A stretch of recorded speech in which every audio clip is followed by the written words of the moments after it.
The biggest game on the continent. The Africa Cup of Nations. This is absolutely incredible from Bounedjah. Mane! Senegal are African champions. Absolutely delighted with the goal for his country.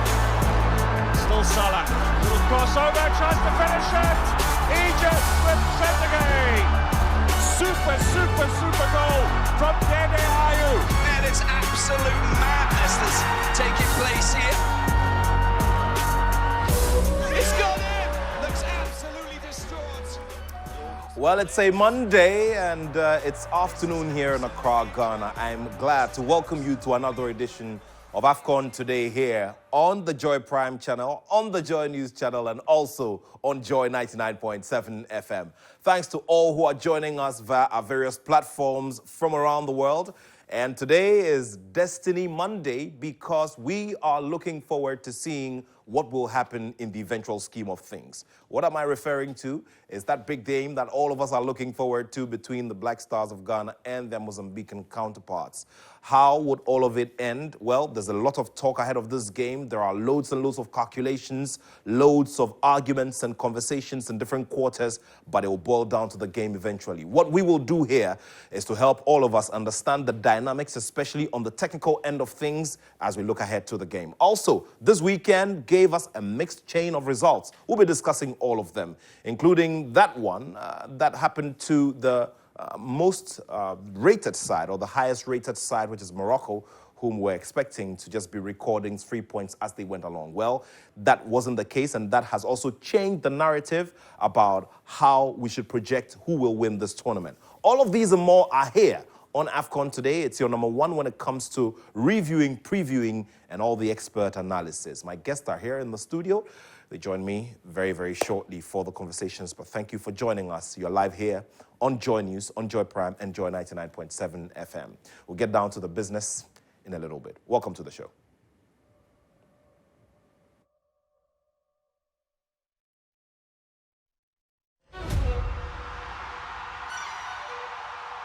The biggest game on the continent.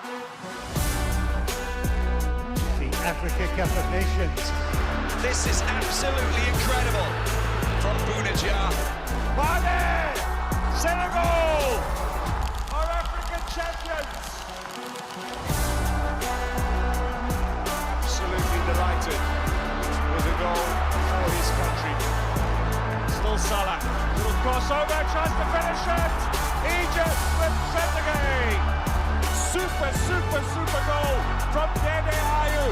And it's absolute madness that's taking place here. It's gone in! Looks absolutely distraught. Puts the ball in and there's 3-0. This is absolutely incredible. This is absolutely incredible. Did you see what happened there? Oh my word. Wasn't that sensational?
Well, just in case you want to know what we're discussing off air, we're discussing issues of legacy and what kind of legacy these Nations Cup tournaments are able to leave for the host nations. Well, we have our issues to deal with from 2008.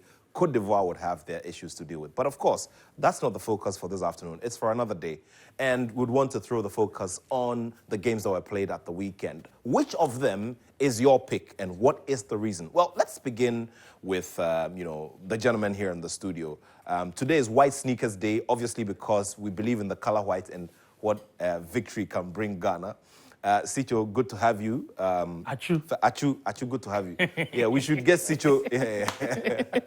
Sicho has taken my name to some witch doctors, I'm sure. So Achu and Fento will be here as usual to bring us, the philosophical man is ready to also bring us some facts and figures as well. But gentlemen, this weekend was interesting in terms of the topsy-turvy nature of the results it gave us. I'm very much, amazed by what I saw of Morocco, in that game. Yeah. So there we go. Let's begin with Algeria versus Burkina Faso. That draw, expected? Not necessarily, but I think that performance, their opening game, have taught us a few lessons that there's a team that is still living on its great players of yesteryears who may not be operating at the same level. So if you look at the contributions that Adam Onas, he created, I think, about 4 chances. It will be the same theme running through the 4-5 previous games that they played. If you look at the performance of Baghdad Boneja, he scored 3 goals. And to put matters into context, there's in the history of Algeria, there's only been one occasion that one player has scored more than 3 goals in one AFCON competition. But the team is dependent on these 2 guys to get their results for them. Unfortunately, the players who won them the AFCON have, much like it happened to Inter Milan when they won the Champions League, and Moratti decided that even for the guys who were almost 90 years old, very old guys, they gave them long-term contracts. Winning the AFCON in 2019 has become an encumbrance in the sense that the manager has failed to move the team on from old legs like Riyad Mahrez, Sofiane Feghouli, and the others who may not be as influential as they used to be in the past. Well, so there it is. Algeria still hanging in the balance there. Now we talk about Mauritania versus Angola. Fento, this game was full of explosive moments. Game of the tournament so far. And not just necessarily because there were some 5 cracking goals scored in there. It was the level of competition. It was the pace at which the game was played, the intensity at which this game was played. It was absolutely ridiculous. And they traded the goals. And for any neutral watching that, this is one of those matches where even as a fan of that particular team, you would be very much happy even if your team lost the match, because there was not a single moment in this match where you would say either team didn't fight for the result. And for me, I thought even the quality of goals that were scored, for me, absolutely brilliant. It was non-stop, energetic, back-to-back attacking movements. And this was probably like the worst goal among all the goals. Like after this goal, the rest of the goals were absolute blockbusters. And we say it all the time, that AFCON is not just about the fact that you've reached a World Cup semi-final. Look at that. And Bono, this guy who scored this goal, played for FC Nouadhibou, who are... Kotokos Nouadhibou. Yes, exactly, who are a football club in Mauritania. But look at the quality he's brought into this particular competition. So AFCON is not about, I have reached World Cup semi-final or I have reached World Cup quarter-final, I've beaten Portugal. No, none of that matters. What really matters, and look at that for a miss. What really matters is, can you do it at the Africa Cup of Nations? And for me, Mauritania have shown that they have the ability. Gelson Daka, this guy, Dala, he plays for Sporting Lisbon. Wonderful finish to put them 2-1 ahead. And then they went 3-1 up, and you thought, okay, this game is over, because there's no way Mauritania are getting back into this particular match. What another finish. This one in particular, fabulous, no stopping that. And at this point, we all thought, you know what, I think Angola have it home and dry. Then this happens. My word. This reminds me of one of Michael Essien's belters for Chelsea. Yes, Yeah. against Arsenal. Absolutely. And they Also almost got the true. equalizer to make it 3-3, but in the end, Angola held on for all 3 points. It was a hard-fought victory for them, but in the end, they deserved it. So this is just a very simple message as well, and a lesson to be learned by every defensive setup at this tournament, isn't it? Yeah. It is, and one thing that has been the recurring theme all through the tournament, and we've discussed that here, every point you get, you will have to earn it. If you go to sleep for 5 minutes, you get punished.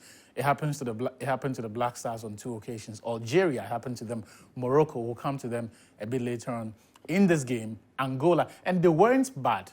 They didn't particularly switch off. It was just a game that was too open, and that was where they failed to take control of the game, and they were nearly punished. So this is the game, of the weekend for me.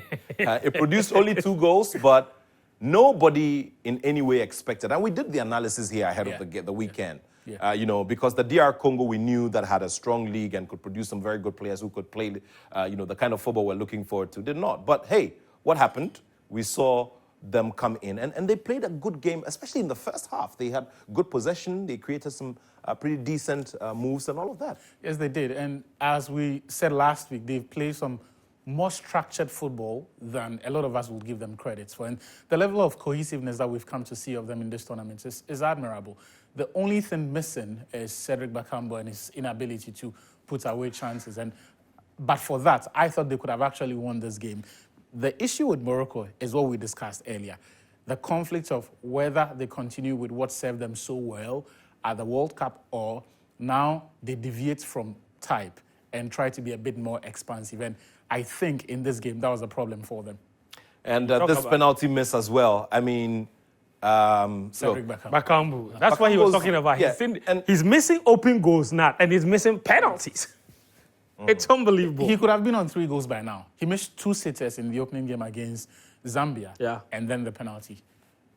Well, so that's it for Morocco. Morocco, highest But rated Nat, team. after the game, what happened? The bust up. So the scene that was created by the two players. I'm trying to figure out what exactly the trigger was. I think it was just tensions boiling over into the dressing room.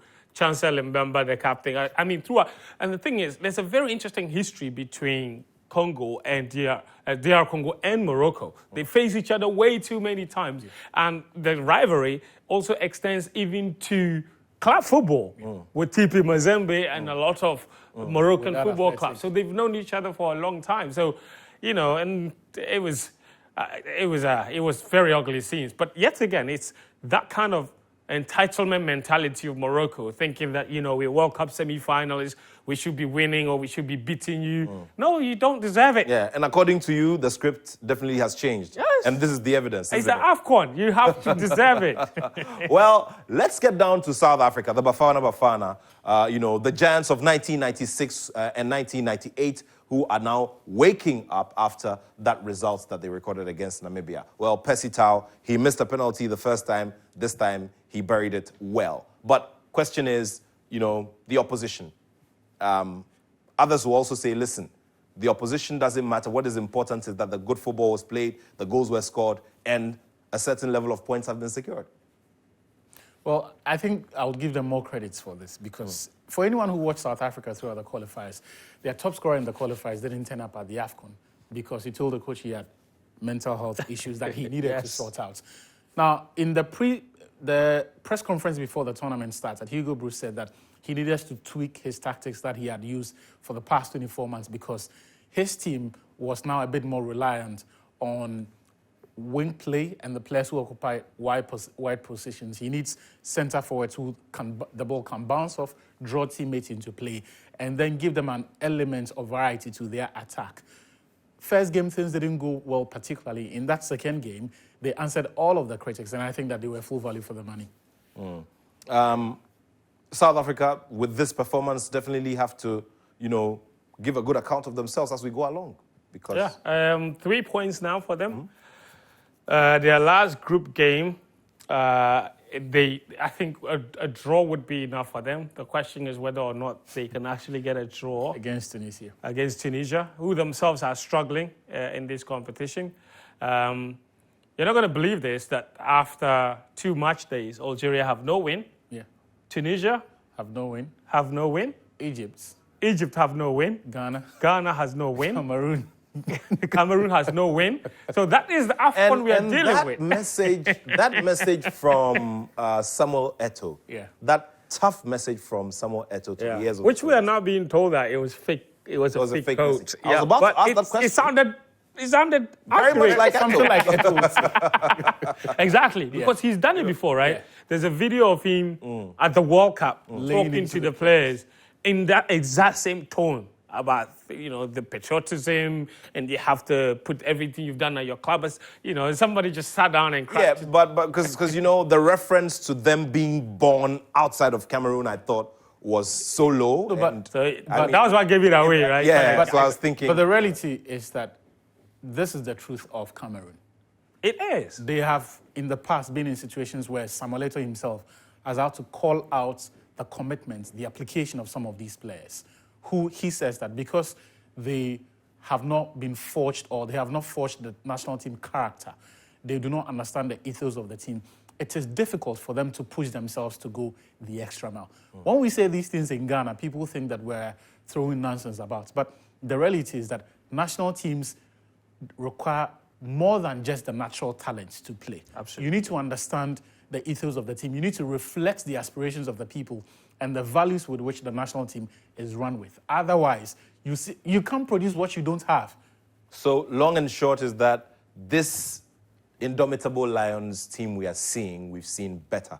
We sure have seen better. Yeah, of course. Guys, let's look at the situation with Mo Salah, Liverpool, and Egypt. Mo Salah sent a very big message to all of his fellow teammates who are playing in big leagues, including the English Premier League. And we used him as an example to criticize other players and all of that. Now it's looking, He's not a very popular man in Egypt right now. Obviously, already there were lots of doubts hanging over him. But even more importantly, his legacy in Egypt was always a big matter of discussion on the Egyptian media, among the Egyptian fans. Where is the legend? Look, one thing is clear. Mohamed Salah is Egypt's biggest footballer by a mile. And I'm talking global recognition, I'm talking global appeal, global fame. Salah is literally nothing Egypt have ever produced before in the history of all Egyptian football. And I don't even think that is debatable. Okay. However, in Egypt, your legacy is not determined by how popular you are, or how well you've done at Liverpool. You have to have bathed yourself There in you the go. waters. And so in Egypt, it's always fighting for that recognition. His legacy is not cemented if he doesn't win the AFCON, especially in Egypt and to a certain extent, even on the African continent. Because there are Egyptian players who have won 4 AFCON titles, like Ahmed Hassan, okay? There are Egyptian players who have won 3 AFCON titles, 2 AFCON titles. He's been to 2 AFCON finals. He's lost both of them. And until he actually wins the AFCON, there will always be that big question mark regarding his legacy, especially when it comes to Egyptian football. This year could have been that year for him. Unfortunately, after what happened in the game against Ghana where he pulled out injured, it's now looking very unlikely that Egypt will win the AFCON title. Now, to make matters worse, he's decided that Egyptian authorities or doctors or medical staff are not in a position where they can take adequate care of him. So Liverpool and Egypt have decided he can go back to England. Okay? Maybe that is best for the player, but in the eyes of the general public, in the eyes of the Egyptian people, abandoning the national team at this critical moment and going away to Liverpool and now saying that if the team reaches the semi-finals, he would come back to play, looks like it is a very, very difficult, complicated situation. How about you fly Liverpool doctors down here to take care of him while he's with the team and providing them motivation? Because he's decided to stay, even though he can't play tonight's game, he has decided to stay back for tonight's game so he can motivate the players in coats. Well, a very, very tough set of circumstances. It's a very tricky situation. Very, very tricky. And I know that, we've lived in moments here in Ghana, for instance, where when you didn't have an Abedi Pele in the camp, it took something away, no matter how much talk he does. Once he is not physically in the camp or physically on the pitch, it takes something away from the black side. We used to see that a lot. So there it is, unfortunate. He's still young. He's still got time. The biggest player at the AFCON. He's still got time, but the longer this drags, the more difficult it becomes. The more final Salah plays without winning. It may get to a point where winning the AFCON may not even put him in the conversation because Abu Trika has 100% record. 4 AFCON appearances, 4 AFCON titles. Osama Hassan the same. Ahmed Hassan. Those are legacies that you won't touch with 1 AFCON title. Certainly not with these circumstances. Because at the end of the day, Salah's decision in this ought to have reflected a certain appreciation of the delicate relationship he had with the Egyptian press, the Maghreb Arabian world, and an attempt to fix that, right? And so if Mohamed Salah had told Liverpool that, you know what, fly the team doctor to Ivory Coast. And as far as I'm concerned, unless, of course, there is a surgery or some peculiar treatment that the facilities in the Ivory Coast may not have, what really is the import of asking Salah to go when you could send a doctor? So we don't have the benefit of that now. So would leave it at that because, so maybe some rehab equipment probably that they don't have. So would leave it. And put his legs inside. We'll leave it here. When you get down to the bottom of it, we'll bring this subject back. Gentlemen, Guinea found themselves performing well, doing what was most important, and then their fans. Sad story. I think that this was a situation where they had exceeded expectations. And it is crazy to even suggest that because they are doing well recently. They made it out of the group in 2015, 2019, and 2021. So getting 4 points out of possible 6 in the first 2 games should not be something that will push them into delirium. But according to the police reports, there were a number of road accidents involving cars, and all of these were in areas where the fans were celebrating. And and I wanted you to give the context, which we don't have. 4 Guinean fans.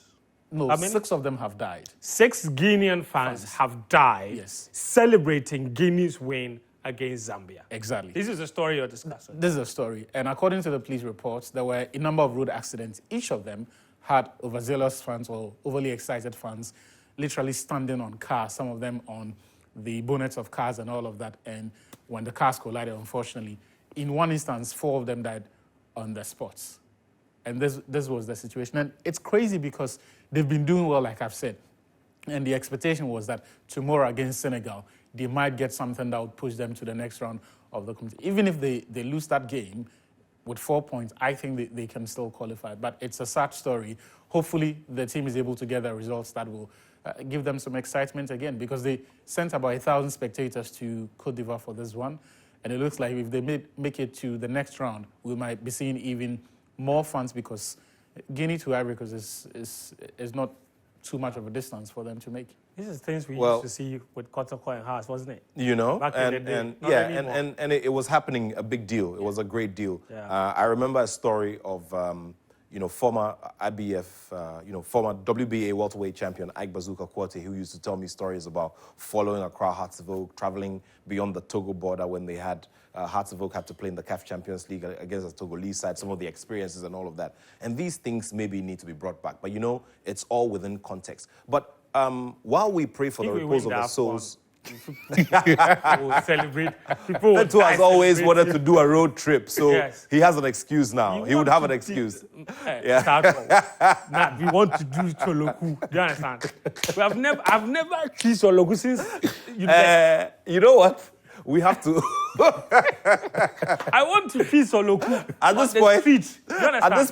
this point, we have to issue a disclaimer on the statement. My wife and I have had a conversation about. She said, if we win the AFCON, on that one occasion, you have to go and treat Soloku. And then if you go there, you can treat Manes, the Soloku. You are free to do it. I know many people will ask for a repeat of this show because of this. And we're on 3 big platforms. Joy FM, Joy News, and Joy Prime, according to Fetu Tahiru Fetu. Anyway, Charlie, are you still on this matter? Anyway. I don't know what it's like. Nat, were you there in 1982? Well, we'll discuss that later. You know, I think Achu was doing his national service in All right, guys, talk about that. We're zooming in on the Africa Cup of Nations experience for the Black Stars.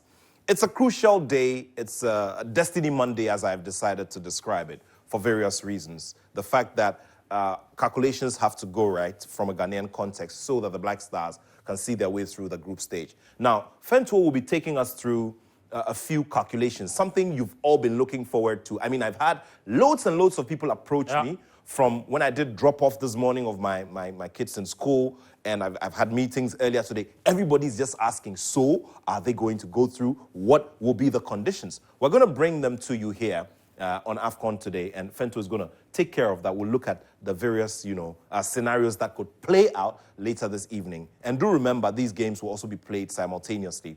Yeah. This was instituted some years ago so that there is no form of, spiking up or any form of conspiracy to turn around the rules of fair play in the game of football. Okay, so, gentlemen, Ghana versus Mozambique. Now, their head coach has been speaking, and he's a legend of Mozambique. Now, you look at the recent era, and this is one player who's played, a successful striker who's played in 3 AFCONs.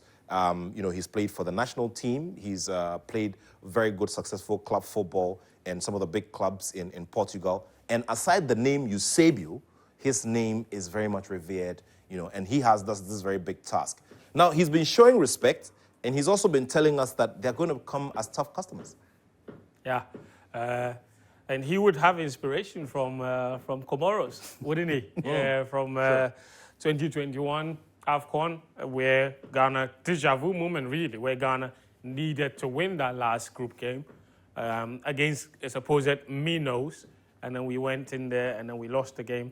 Andrea, you got red carded in the first half and things just fell apart. So I think, and that's the nature of football. Like, it's very unpredictable and things can change and the momentum can swing by one singular moment, So hopefully we can avoid that. I think, I was one of those people that said we said on one other podcast platform, we're previewing the game, and I said I thought that the Mozambicans had done too much in the draw against Egypt that I thought they were not going to do well against Cape Verde. And I was spot on. They went and they lost miserably to Cape Verde and that tends to happen with inexperienced teams where they exert too much into a certain game and then they get the result and it's hard for them to keep that up and do it again in the next game. So I think that against Ghana, they might be recovering from that crestfallen defeat against Cape Verde. And so it's going to be a very tricky, very difficult game for sure. And I hope that the Black Stars would go there and show the same momentum and the same character and hunger they showed against Egypt. I absolutely believe, Nat, that if we play at the same level that we played against Egypt, we would beat them. The question is, will we be at that level? Well, that's the very big question we'd all want to answer. Unfortunately, that answer lies beyond 8 p.m. tonight. And so our tournament correspondent as well has been doing a bit of nosing around, moving around, getting into the camp and all of that, and has put together a report for this particular game. While we go along as well, we're just going to chip in on the Daniel Amate situation that we heard about. You did hear about, him deleting a post of him on national team duty from his Instagram account. Some were also rumoring that, he was not too happy. We're going to take all of that from here, bring you the authentic news from here. So that's the reason why you have to stay with us. And once again, greetings to all of our friends who are joining us via our stream on YouTube from all over the world. Thank you so much for making us your number one when it comes to the reviews, the previews, and the solid analysis on the ongoing Africa Cup of Nations. Now, we'll take you to our man, Muftau Nabila Abdullahi, who's been on the ground and has put together the following report ahead of the game.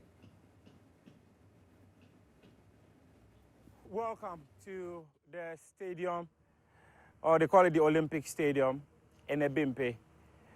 People say it is a calm before the storm. But even before the storm, Ivorians are getting ready for their contest, their final group game in this competition against Equatorial Guinea. They had a perfect start as host nations, but unfortunately, their second game against Nigeria ended in defeat. So they are also reeling from exiting this competition. So what it means is that they must pick maximum points in their game against Equatorial Guinea, a side that held Nigeria in their opening game and also won their second group game. So at this point, well, it is a facility that will be shared by both teams. So if Cote d'Ivoire should win, many people actually believe that there will be massive atmosphere behind the Black Stars against Mozambique later tonight. And it is a game that will define the future of Ghana in this year's African Cup of Nations and in this very facility. Many people have actually said that Ghana does not have the good luck of traveling out of its usual venues, but others too would disagree. You can go back to the 2010 World Cup when Ghana traveled out of its venue to the soccer city. They lost against Germany. When they went again to the soccer city for the quarterfinal against Uruguay, the team lost once again. But people actually believe that if the Stade de Felix was a facility that did not give Ghana the best of luck in this tournament, probably Ebimpe would be the ground where Ghana will be picking its first points in this year's African Cup of Nations. Like I said, it is a calm before the storm. Muftau Nabila Abdullahi for Joy Sports. All right, my left. All right, discussing a few extracurricular activities. Fento has already given himself away with that one. I'm not going to refer to it. You didn't hear it from me. You heard it from him. But, we're just talking about, fan experiences at our respective stadia and what we should learn from the advanced, markets when it comes to football. Well, that's also another very big discussion for another day. But Muftau Nabila Abdullahi has just given us a full feel of what's happening on the ground right now. The fans going ahead of time because obviously they're very anxious. They're looking forward to seeing their respective teams deliver. And I mean, in the host nation, definitely the home fans are really praying that it goes well because Nigeria wanted to, poke their balloon. Well, let's get down to the business, the calculation business now. Guys, I want you to tell me, what is it?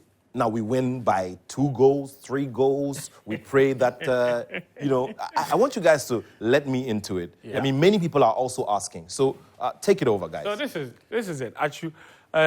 So listen, I wasn't even going to do this, but like you said, the sheer number of requests, and just before we came on air, I got a phone call from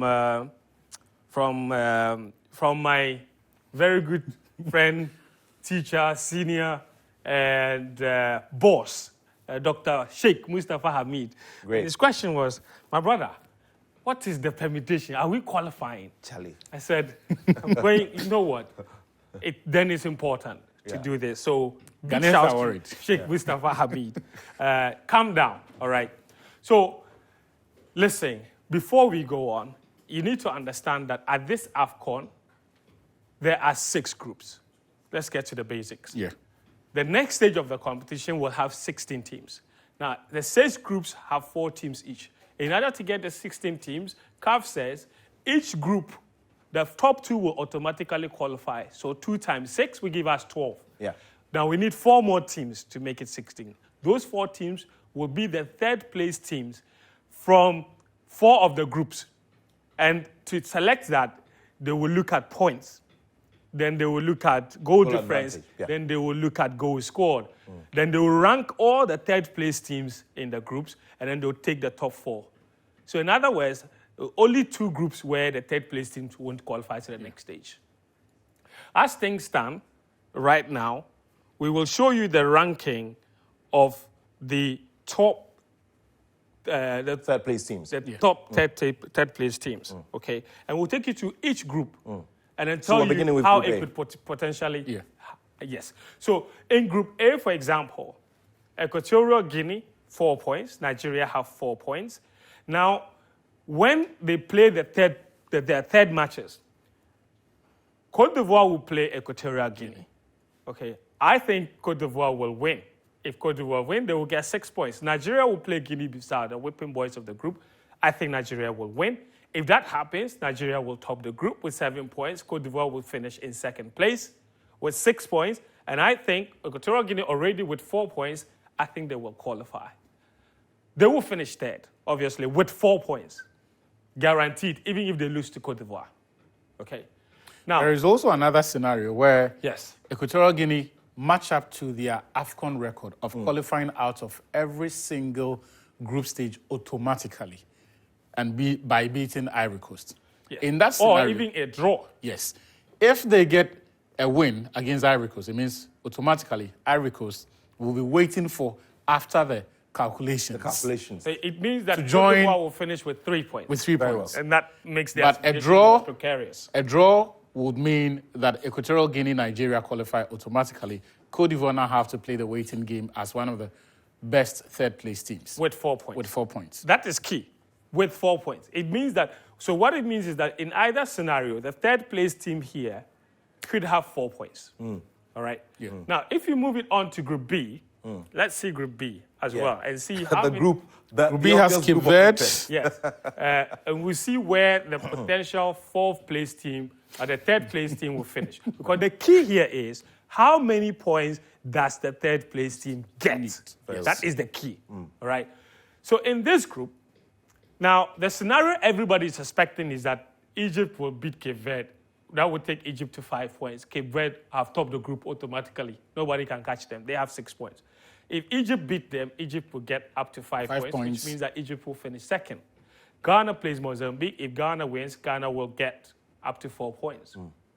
So already we have a situation where in Group A, a team will finish with 4 points. Let's say Equatorial Guinea, all things being equal. In Group B, Ghana could finish with 4 points if, for example, all things play out the way we expected. Now remember that if Egypt failed to beat Cape Verde and Ghana win against Mozambique, Ghana would actually finish in second place. With 4 points. With 4 points. And there will be no need to do any kinds of calculation. Yeah. So the assumption is that Egypt will beat Cape Verde. But people have to remember there could be a scenario where Egypt don't beat Cape Verde. And in that scenario, a win for the Black Stars would actually take them second, and they wouldn't need the third place. And that will calm the storm. Because Exactly. And it's more to the tough point, at this time. in the history of the AFCON, ever since we started the second or then of deck of the best third place teams qualifying, no team has failed to qualify with 4 points. Exactly. In fact, if you drop the bar lower, 5 teams have qualified with 3 points. Exactly. And in the last AFCON, Ghana could have qualified with 2 points, and we didn't. So Against Comoros. now this is Group C, The defending champions. the defending champions. They are so through. in Group C, Yeah. Senegal are already through with their 6 points. Their next game is against Guinea, who have 4 points. If Senegal wins, which is expected, then Senegal will go to maximum 9 points. Guinea will remain on 4 points. Cameroon are expected to beat Gambia. So if they win, they will get 4 points as well. So it means that in Group C, you also have a third place team potentially finishing with 4 points. 4 points. So now in Group A, there is that potential of a team finishing in third with 4. In Group B, Ghana potentially could finish with 4. In Group C, Ghana potentially could finish with 4. So already, what it means is that that is 3 places Already taken. Already taken. already taken. That is with Ghana included. Yeah. That is with Ghana included. Yeah. And Group D is where we are now. Yeah. Group D has Angola, who have 4 points. Burkina Faso have 4 points as well. Algeria have 2, and Tanzania have 0. Now, Algeria's next game is against, in fact, Algeria will play are playing against Mauritania, Mauritania. not Tanzania, Mauritania. Yeah. The expectation is that Algeria will beat Mauritania, which means that Algeria will go up to 5 points. Now, Angola will clash against Burkina Faso. The expectation, even if the two of them draw, both will be on 5 points. Algeria win 5 points, which means that in this group, all 3 teams could finish with 5 points. Which means that a team from this group would definitely qualify. And that also then will give a disadvantage to all the third place teams who have finished with 4 points. Exactly. Very So well. which means that in Group D, it's much more straightforward for most of the teams here, unless, of course, one of these teams win. If Burkina Faso were to beat Angola, they would go up to 7 points. Angola will remain on 4. Algeria's victory will take them to 5. So Angola will finish third with 4 points. So let's even say that is the scenario. Then that is another third place team with 4 With 4 points. So that is 4 groups with third-place teams with 4 points. And possibly with a superior goal difference to Ghana. Yes. Now, Group E, for example, is where it gets tricky. And that's where I think it is actually very straightforward. Because I don't think any team here would actually finish 4th with 4 points. Okay. Mali, their next game is against Namibia. Okay. And South Africa play Tunisia. My expectation is that Tunisia would actually beat South Africa. Okay, which would take Tunisia to 4 points and they would qualify. And Mali would automatically beat Namibia in this case, and that would take Mali to 7 points. South Africa will finish 3rd with 3 points, and I don't think that they will make it to the next round. But there is also a scenario where Namibia get the better of Mali and go to 6 points. Okay. Tunisia beats South Africa. That means you've got Tunisia on 4 points, Mali on 4 points, sharing 2nd and 3rd places. But on top of that group will be Namibia with 6 points. There is that. That is the unlikely scenario. That would mean, but after what Namibia showed against Tunisia, you really can't discount them against Mali. There is that. Very well. Yeah. And then the final group, Group F, it's where Morocco are. Morocco are currently top with 4 points. DR Congo have 2, Zambia have 2, and Tanzania have 1. Morocco's last game is against Zambia. Yeah. Okay, Morocco will beat Zambia. All right. DR Congo's last games against Tanzania, DR Congo will win. So in this group, I actually don't think there is a team here that will finish with 4 points in 3rd place. Or even with 3 points. Yeah. Because I think this is probably the more straightforward group. Yeah. Because Morocco will account for Zambia, DR Congo will account for Tanzania. That would mean Morocco finishes 7 points. Now this, after 2 matches, this is the ranking of the 3rd place teams. And Ghana is currently ranked outside the top 4. So if the group stages were only 2 matches and they were taking 3rd place teams, Ghana would not qualify. Ah, wow. The top 4 3rd place teams at the moment, after 2 match days, are Cote d'Ivoire, Namibia, Algeria, and Zambia. But what's also important is that we try to clear this goal deficit here. We have a goal difference of -1. -1. And that's something we need to try to clear. And yeah, so today I was actually talking about, where we're going to draw. And I'm going to ask you those questions after Karim comes in, because we need to get the goals. There's no doubt about that. I mean, whatever be the case, we need a win plus goals. And that's what makes our case more complicated. Let me just make this simple for you. From our analysis, it tells us that in 5 of the 6 groups, there will be 3rd place teams finishing with 4 points. Yeah. Is that not it? Yeah. In fact, with In one of 4 the groups, 5. One of the 5 groups. Yes. Yeah. Okay. In 5 out of 6 groups, there will be teams finishing in 3rd place with 4 points. In fact, with one of the groups, we see a team finishing potentially with 5 points. In 3rd place. In 3rd place. If they go through, that means there will be 4 teams in 3rd place on 4 points chasing for 3 slots. And in that case, it will come down to goal difference. And that is where our choose point is critical. And that just this is where I'll borrow an adage from the professor of world sport, Azuma Zum Zum Nelson. Go into that ring with your own referee and your own judge, and that is your punch. Go into these games with your A game and your goals, and all of this won't be necessary. Well, Karim, come over. Karim, come over and join us. Best case scenario, in my opinion, would be for us to win and convert to prevent Egypt from winning. In that case, we are second. Well, prayers up then. Prayers up. Karim, good to see you. He's a malam. Ask me what you saw. Yeah.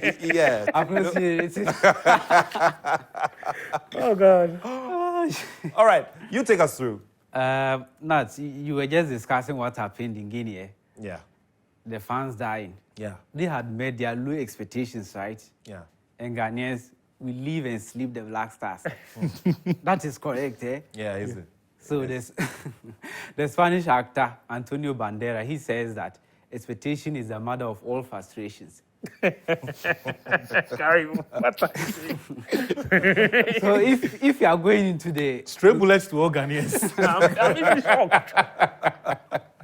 So if you are going into the game with so much expectations, it means that what is coming, if we don't meet those expectations, we could just God forbid, be seeing scenes like what happened in Guinea. So we should lower. What I'm saying is that I'm not saying you should give up on the Black Stars. Just lower your expectations and let them exceed them. So Just like Dennis Odoi told us. Yes. Yeah. But your numbers tell us that we should have hope, no? Now, the numbers tell you should have hope, but the Reality. the reality doesn't tell you so. Go ahead with it. Let's look at the head-to-head of the Black Stars and Mozambique, starting with the form of Mozambique. In their last 5 games they've played, they've conceded 5 goals and scored 8 goals.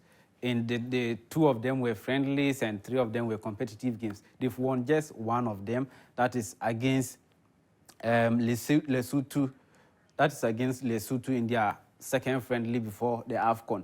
Before that, they lost to Algeria in the World Cup qualifiers and drew against Botswana, who were supposed to play in South Africa when they planned originally the camp there, but we didn't play. They drew 1-1. Then they drew 2-2 to Egypt, who we also drew 2-2 with. It means that maybe our strength is the same.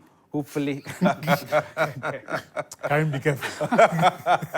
Be careful. Then they lost 3-0 to Mozambique, who we also lost 2-1 to.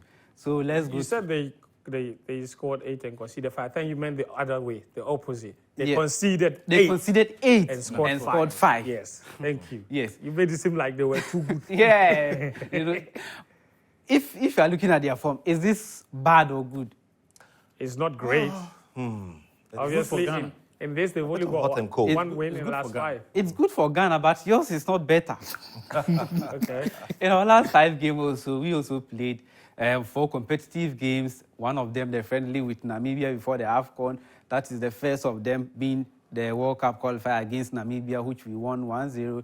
Then we lost to Comoros. Then after that, drawing with Namibia before the AFCON. In our first game, we drew we lost 2-1 to Cape Verde and then drew 2-2 against Egypt. In our last 5 games, we've won just 1 of them. It is the same thing Mozambique has also done. We scored just 4 goals and conceded 5. We scored 4 and conceded 5. Conceded 5 in They our last 5. conceded 8 and scored 5. Yes. They are scoring more than us, it means. So now let's go to the head-to-head.